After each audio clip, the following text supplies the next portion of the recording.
மத்திய உள்துறை அமைச்சர் அமித்ஷா வர்றாங்க. இந்த பயணத்தின் போது புதிய மாநில தலைவர் அறிவிப்பு இடம்பெறுவதற்கான வாய்ப்பு இருக்குதா? அதிமுகவோட சந்திப்பு நல்ல, அதாவது நம்முடைய மத்திய உள்துறை அமைச்சர் திரு அமித்ஷா அவர்கள் வருவது உறுதி. இன்னைக்கு சாயந்தரம் வர்றாங்க, 10:30 மணிக்கு வர்றாங்க. நாளை சாயங்காலம் வரைக்கும் இருக்காங்க, அது உறுதி. மற்றபடி எதுக்கு வந்திருக்கிறாங்க அப்படிங்கிறதெல்லாம் நாளைக்கு நாங்கள் பத்திரிகை நண்பர்கள்ட்ட நாங்கள் சொல்கிறோம். அதிகாரப்பூர்வமாக நாளை உங்களை நாங்கள் சந்திக்கின்றோம், நாளைக்கு சொல்கிறோம். இது மாநில தலைவருடைய நிகழ்வுக்கும் அமித்ஷாஜி அவருடைய வருகைக்கும் சம்பந்தம் இல்லை. அவர்கள் வந்திருப்பது கட்சியினுடைய தலைவர்கள் எப்பவுமே சந்திப்பாங்க. பீகார் இதற்கு முன்பு ஒரு 4 நாட்களுக்கு முன்பு உள்துறை அமைச்சர் ஐயா அமித்ஷா அவர்கள் பீகாரில் இருந்தாங்க. கூட்டணி கட்சி தலைவர்கள்லாம் சந்திச்சாங்க. அரசியல் நிலவரம் எப்படி இருக்கு, என்ன நடக்குது அப்படிங்கிறதெல்லாம் கேட்டு தெரிஞ்சுக்கிட்டாங்க. இன்னைக்கு தமிழகத்திலும் அதே போன்ற ஒரு பயணமாகத்தான் நீங்க பார்க்கணும்.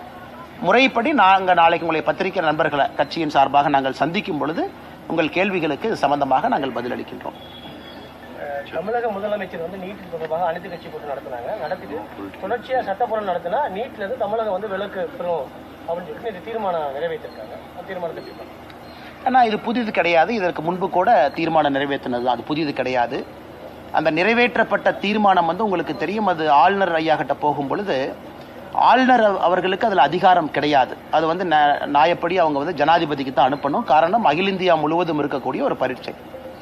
ஸோ ஜனாதிபதிக்கு தான் அது போகுது. ஏற்கனவே ஜனாதிபதி அவர்களை பொறுத்தவரை Christian medical college Vellore, CMC Vellore, அந்த கேஸ் சுப்ரீம் கோர்ட்டால் நிறைவு செய்யப்பட்டிருக்கிறது. அந்த கேஸ்லேயே சுப்ரீம் கோர்ட் ரொம்ப தெளிவாக சொல்லியிருந்தாங்க, நீட் கொண்டு வருவதற்கு மெடிக்கல் கவுன்சில் ஆஃப் இந்தியா அவங்களுக்கு உரிமை இருக்கா, முழுசாக இருக்குது. நீட் யாருக்காவது பாதிப்பு ஏற்படுத்துதா, இல்லை. இந்த கேள்விக்கெல்லாம் சுப்ரீம் கோர்ட் பதில் அளிச்சிருந்தாங்க. அதன்படி தான் ஜனாதிபதி அவர்கள் இதற்கு முன்பு மாநில அரசு அவங்க அனுப்புனதெல்லாம் நிராகரித்து திரும்ப அனுப்பியிருக்கிறாங்க. அதனால் எங்களை பொறுத்தவரை தமிழக மக்கள் மாணவ செல்வங்களுக்கு நீட் நல்லது தான் செஞ்சுக்கிட்டு இருக்கு. நிறைய மாணவர்கள் நீட் மூலமாக நடுத்தர குடும்பத்தை சார்ந்தவங்க, பின்தங்கிய வகுப்புலேருந்து வர்றவங்கெல்லாம் நீட் மூலமாக அரசு மருத்துவக் கல்லூரிக்கு போயிட்டு இருக்கிறாங்க. அதை நம்ம பார்த்துக்கிட்டு தான் இருக்கோம். ஏன் போன ஆண்டு, இதற்கு முன்பாண்டு எல்லாமே டாப் 10 ஆல் இந்தியா ரேங்க் 1 எல்லாமே தமிழ்நாட்டிலிருந்து வந்திருக்கிறாங்க. அதனால் இன்னைக்கு நீட் விவாதம் என்பது தேவையற்ற ஒரு சப்ஜெக்டாகத்தான் பாரதிய ஜனதா கட்சி பார்க்கிறோம். அதனால தான் நேற்று நடந்த அனைத்து கட்சி கூட்டத்திற்கு கூட கட்சியின் சார்பாக யாரும் பங்கேற்கவில்லை.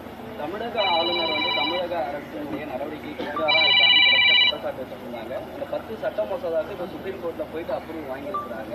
இது ஆளுநருடைய செயல்பாடுகளை இன்னும் கடுமையாக அது பின்னடைவுன்னு நான் பார்க்கலீங்கன்னா. குறிப்பாக ஆளுநரை பொறுத்தவரை இந்தியாவில் பல முக்கியமான தீர்ப்புகள் ஆளுநருடைய பதவியை பொறுத்து, அமைப்பை பொறுத்து, ஒரு கான்ஸ்டிடியூஷனல் டெமோக்ராட்டிக் ரிப்பப்ளிக்கில் பல முக்கியமான தீர்ப்புகள் வேறு காலகட்டத்தில் வந்திருக்கு. டிஸ்மிஸில் பொறுத்த வரைக்கும் 356 பயன்படுத்தலிருந்து நிறைய விஷயங்களை பார்க்குறோம். நேற்று உச்சநீதிமன்றத்தினுடைய தீர்ப்பும் ஒரு முக்கியமான தீர்ப்பு தான். அதை நம்ம ஏற்றுக்கல அப்படிங்கிறது ரெண்டாவது. அதில் உச்சநீதிமன்றத்தை பொறுத்தவரை ஆளுநருடைய டெசிஷன் மேக்கிங் பவர்ஸுக்கு கால நிர்ணயம் வைத்திருக்கின்றார்கள். எப்போ 1 மாதம் எடுத்துக்கலாம், எப்போ 3 மாதம் எடுத்துக்கலாம், எப்போ ஜனாதிபதிக்கு அனுப்பலாம், எப்போ ஆளுநர் அவராக சுயமாக முடிவெடுக்க முடியும். 2வது முறை சட்டப்பேரவையில் மசோதா நிறைவேற்றினா எத்தனை மாதம் நீங்கள் வச்சுக்கலாம், 1 மாதம் 3 மாதம் நேரம் கொடுத்துருக்கிறாங்க. அதனால் எப்பொழுதுமே உச்சநீதிமன்றம் சொல்லக்கூடிய ஒரு தீர்ப்புக்கு நம்ம தலை வணங்கித்தான் ஆகணும். நம்ம நாட்டினுடைய அடிப்படை அது. அது மட்டும் இல்லாமல் உச்சநீதிமன்றம் நேற்று தன்னுடைய ஸ்பெஷல் பவர்ஸ், உச்சநீதிமன்றத்துக்குன்னு சில ஸ்பெஷல் பவர்ஸ் கான்ஸ்டியூஷனில் இருக்குது. அந்த பவர்ஸை பயன்படுத்தி 10 மசோதாக்கள் ஆளுநர்கிட்ட என்ன இருந்துச்சோ அந்த 10ம் பாஸ் ஆனதாக உச்சநீதிமன்றம் எடுத்துக்கொண்டதாக அறிவிச்சிருக்கிறாங்க. அதன்படி அது மக்கள் நினைச்சுக்கலாம், 10 வேற 10 ஒரே சப்ஜெக்ட் தான். தமிழ்நாட்டினுடைய மாநில அரசனுடைய சார்ந்திருக்கக்கூடிய பல்கலைக்கழகத்தினுடைய வேந்தர் யார் அப்படிங்கிற ஒரு பிரச்சனை. அது முதலமைச்சர் அவர்கள் வேந்தராக இருப்பார்கள் அப்படிங்கிறது அந்த மசோதாவில் நிறைவேற்றப்பட்ட போது சொல்லப்பட்டது.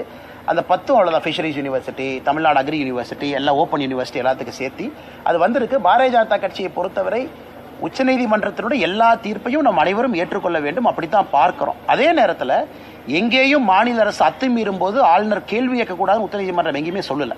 ஆளுநர் தொடர்ந்து தன்னுடைய கடமையை செய்வாங்க. அதில் ஒரு பவர்ஸ்க்கு கால நிர்ணயம் சொல்லியிருக்கிறாங்க. 1 மாதம் என்ற 3 மாதம் என்ன அப்படிங்கிறது அப்படிதான் நாங்கள் பார்க்குறோம். தேசிய ஜனநாயக கூட்டணியில் இருக்கக்கூடிய பாமகவில் அது ஒரு தலைவரை நீக்கிட்டு செயல் தலைவராக மாற்றிருக்காரு திரு ராமதாஸ். இது கட்சிகள் ஒரு குழப்பத்தை ஏற்படுத்த நினைக்கிறீங்களா? அவங்களுடைய கட்சியினுடைய உட்கட்சி அவங்களுக்குள்ள இருக்காங்கன்னா பலமான கட்சி.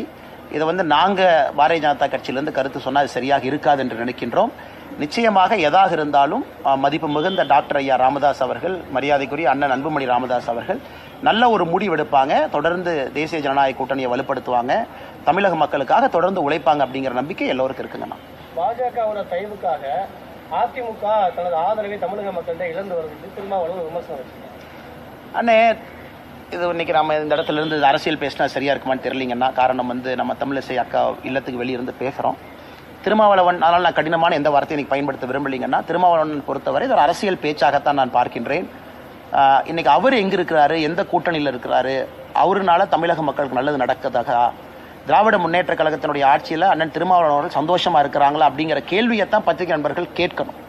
குறிப்பாக பட்டியலின மக்களுக்கு எதிராக நடக்கக்கூடிய தொடர் குற்றங்கள், இதெல்லாம் அண்ணன் திருமாவளவன் அவர்கள் உண்மையாலுமே பட்டியலின சகோதர சகோதரிகளுக்காக கடுமையாக போராடுறாங்க அப்படின்னா அதெல்லாம் ஏற்றுக்கிறாங்களான்னு கேட்கணும். அதை விட்டு மற்ற கட்சியை பற்றி, அவங்க கூட்டணி எப்படி இருக்கணும் அப்படிங்கிறத பற்றி அதிகமாக கவலைப்படுற மாதிரி இருக்குது. ஊட்டியிலேருந்து முதலமைச்சர் கவலைப்படுறாரு, அண்ணன் திருமாவளவனுங்க கவலைப்படுறாங்கன்னா அவர்களுக்கு பயம் இப்போதே வந்ததாக நாங்கள் பார்க்கின்றோம். தமிழக பாஜக தலைவர் மாற்றம் இருக்குமா? எந்த தேதி? அண்ணா இல்லைங்கண்ணா, நான் ஏற்கனவே சொல்லியிருக்கிறேங்கண்ணா, புதிதாக எந்த கருத்தையும் சொல்ல விரும்பல. நாளை உங்களுக்கு அதிகாரப்பூர்வமாக பேசுகிறோம். கட்சியிலிருந்து நம்ம சந்திப்பு நடத்தணும் உங்ககிட்ட. எதற்கு அமித்ஷாஜி வந்திருக்கிறாங்க, என்ன சந்திக்கிறாங்க எல்லாம் நாளைக்கு நாங்கள் பேசும்போது கேள்விகள் கேளுங்கன்னா பதில் சொல்கிறோம்.